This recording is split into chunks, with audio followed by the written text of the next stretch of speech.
to be parked right almost on our beaches per se.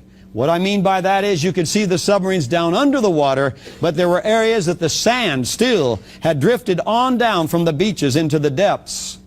And the submarines were sitting there aimed at America. I saw them sprinkled all the way across the East Coast. When I saw that, my family at that time lived in Portland, Oregon.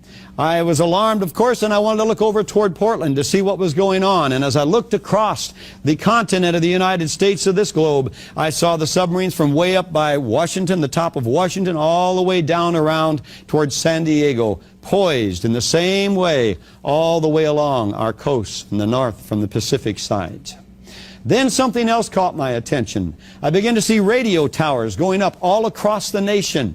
And these radio towers, as they went up, the dotted lines began going out as though they were transmitting. And then there was an alarm went off in me. They're sounding the alarm. We're going to be under attack. The siege is laid. When all of a sudden I was watching these radio dots going out like the transmitting of a warning, and instead of the people being warned, they sprinkled to the ground like dust. And an alarm went off in me, and I cried out in the heavens, and I said, "Oh God, they won't even know what hit them."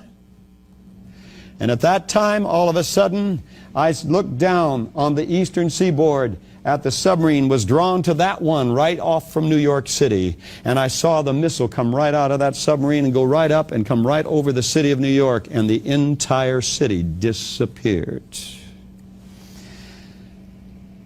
Then, when all of a sudden I was alarmed because of that, you would have been too. I looked over toward the United States and I saw something I had never seen in my life. I had never even preconceived the thought of it. I had always thought that the United States was wiser and more powerful